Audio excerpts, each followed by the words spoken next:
दोस्तों, मैं जसवंत सिंह आज हिंदी भाषा एवं व्याकरण पर की शुरुआत करते हैं। उसको आपको विस्तार रूप से आत्मविश्वास रखिए कि आपको A to Z पढ़ाया जाएगा, जिससे कोई परीक्षा में आपको ज़्यादा से ज़्यादा प्रश्न मिलेंगे। तो जो पढ़ाएंगे उससे डायरेक्टली आपको प्रश्न मिल जाएंगे। दोस्तों, अगर आपने मेरा चैनल सब्सक्राइब नहीं किया तो सबसे पहले उसको सब्सक्राइब करिए, जिससे कि आने वाले वीडियो हम डालें जो आपको प्राप्त हो सके, तथा बेल आइकन के बटन जरूर दबाएं। चलिए दोस्तों, तो आज शुरुआत करते हैं। सबसे पहले शुरुआत करते हैं हिंदी भाषा एवं व्याकरण। तो हिंदी भाषा व व्याकरण, तो दोस्तों सबसे पहले जान लेते हैं कि भाषा क्या चीज होती है। क्योंकि दोस्तों आपने बहुत जगह पढ़ा होगा, लेकिन आपको जो आज हम पढ़ाएंगे बिल्कुल रटने वाली कोई चीज नहीं उसमें, सिर्फ और सिर्फ समझने की चीज। अगर आप समझ रहे तो प्रश्न कैसे भी पूछा जाए आप उसका आंसर आसानी से दे सकते हैं। तो दोस्तों सबसे पहले तो समझते हैं कि भाषा क्या चीज होती है। तो सबसे पहली जो चर्चा रहेगी वो भाषा पर रहेगी। तो दोस्तों भाषा भाष धातु से बना होता है। किससे बना है? भाष धातु। तो अब आपको ये पता होना चाहिए कि ये धातु क्या होती है। तो दोस्तों मैं बता दूं कि क्रिया के मूल रूप को धातु कहते हैं, या कहें कि क्रिया का जो मूल रूप होता है उसको हम धातु कहते हैं। दोस्तों तो सबसे पहले इसका जान लेते हैं शाब्दिक अर्थ क्या होता है।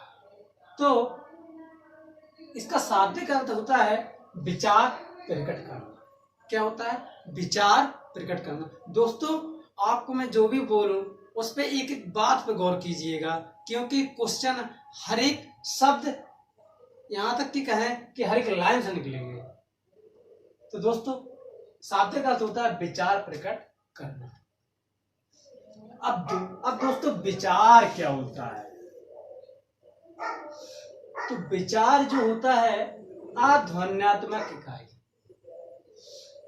अगर इसको विभाजन करते हैं तो देखते हैं कि आ प्लस ध्वनि प्लस आत्मा। तो आध्वनि आत्मा, इसको जिसको, और आ का मतलब होता है, आ मतलब होता है नहीं,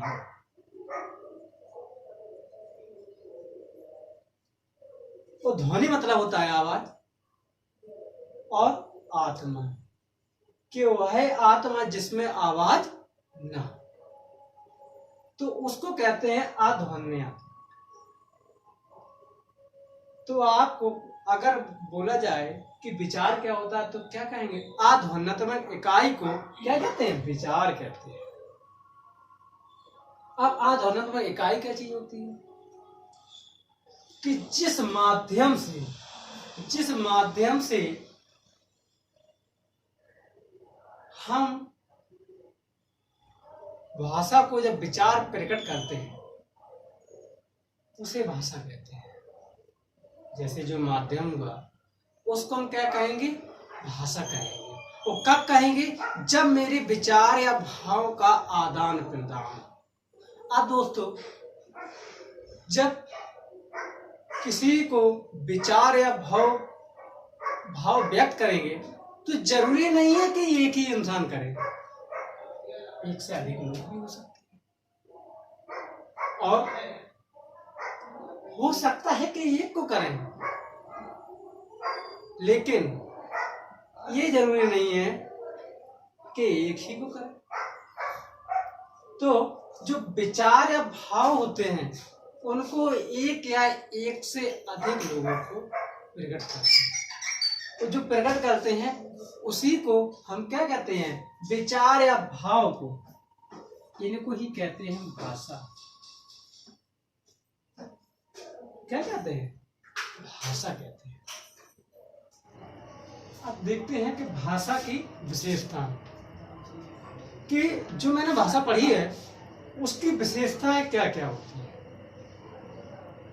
क्योंकि किसी को जानने से पहले उसकी हम विशेषताओं के बारे में जानते हैं कि आखिरकार इसकी विशेषताएं क्या है। तो जानते हैं कि भाषा की विशेषता, तो नंबर 1 विशेषता है कि भाषा है जो अर्जित संपत्ति है। क्योंकि भाषा जब हम जन्म लेते हैं उसके बाद ही हम भाषा, जैसी माता बोलती है या पिता बोलते हैं या भाई बोलता है या बहन बोलती है, तो वैसे जैसे मुझको सिखाया गया है तो वो ही हम सीखते हैं और उसको ही हम बोला करते हैं। तो इस कारण हम कह सकते हैं कि जो मेरी भाषा है वो अर्जित संपत्ति है। अब नंबर 2 विशेषता आती है कि सामाजिक प्रक्रिया है। भाषा एक सामाजिक प्रक्रिया है।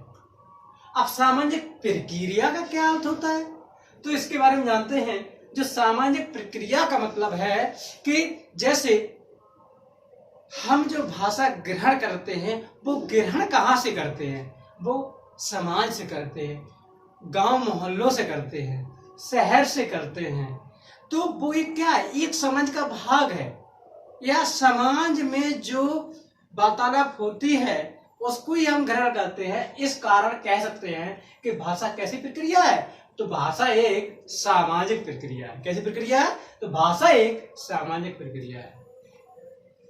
अब कि भाषा का अंतिम स्वरूप नहीं होता है, भाषा का अंतिम स्वरूप नहीं होता है। इसका अर्थ है कि भाषा का कभी अंत नहीं होता है। जैसा हम जानते हैं कि हर एक जगह नया नया सुधार किया जाता है, इस कारण हम कह सकते हैं कि भाषा का अंतिम स्वरूप नहीं। दोस्तों, मुझे लग रहा है कि आपको समझ में आ रहा होगा। अगर आपको समझ में आ रहा है तो आप इसको शेयर करें तथा लाइक उसे और सब्सक्राइब जरूर करें। अब भाषा एक परिवर्तनशील होती है। भाषा कैसी होती है, परिवर्तनशील होती है। जैसे कि ये आपको बहुत ही अच्छा लाइन समझ में आ जाएगी, क्योंकि परिवर्तनशील इस कारण होती है जैसे कि जब हम गांव में रहते हैं तो सिर्फ हमें गांव की भाषा आती है, लेकिन जैसे ही हम तैयारी करने हम इलाहाबाद जाते हैं, कानपुर जाते हैं या लखनऊ जाते हैं, तो वहां का जैसा एनवायरनमेंट है उसी में हम ढल जाते हैं तथा वहां जैसी भाषा बोली जाती है वही हम बोलने लगते हैं। तो इस कारण कह सकते हैं कि भाषा कैसी है, भाषा एक परिवर्तनशील है। नेक्स्ट पॉइंट आता है कि भाषा का मानक रूप होता है। अब मानक रूप का मतलब क्या होता है, तो हर एक भाषा में, चाहे वो हिंदी हो, संस्कृत हो, अंग्रेजी हो, उसमें मानक रूप का मतलब होता है कि उसमें लिपि होगी और उसका व्याकरण होगा। क्या होगा, उसका लिपि होगी और व्याकरण होगा। तो दोस्तों, ये भाषा के बारे में हम बता रहे हैं। इसके बाद ही हम स्टार्ट करेंगे आपका व्याकरण पोर्शन भी है। तो दोस्तों, मैं आपसे ये दावा करता हूं कि आपसे कोई भी क्वेश्चन नहीं छूटेगा किसी भी एग्जाम में हिंदी रिलेटेड। तो ये दोस्तों, ये रही मेरी भाषा की विशेषता। दोस्तों, आगे देखते हैं कि सीखने की उपयोगिता, या फिर इसको कह सकते हैं कि सीखने की योग्यता, कि भाषा हम सीखते हैं तो क्या क्या योग्यता होनी चाहिए। तो दोस्तों, सबसे पहले वो सबसे इंपॉर्टेंट तथा भाषा की इकाई जिसे बोलते हैं जिज्ञासा। क्या बोलते हैं जिसको, जिज्ञासा। क्योंकि जब तक बच्चे के अंदर जिज्ञासा नहीं होगी वो कभी कुछ नहीं सीख सकता। इस कारण दोस्तों, भाषा की सीखने के लिए सबसे बड़ी चीज और सबसे इंपॉर्टेंट है वो क्या है, आपकी जिज्ञासा। तो जैसी जितनी जिज्ञासा होगी बच्चा उतने ही जल्दी सीखेगा। दूसरा होता है आपका अनुकरण। योग्यता में पहली जिज्ञासा और दूसरा आपका होगा अनुकरण। अब अनुकरण का तात्पर्य क्या है?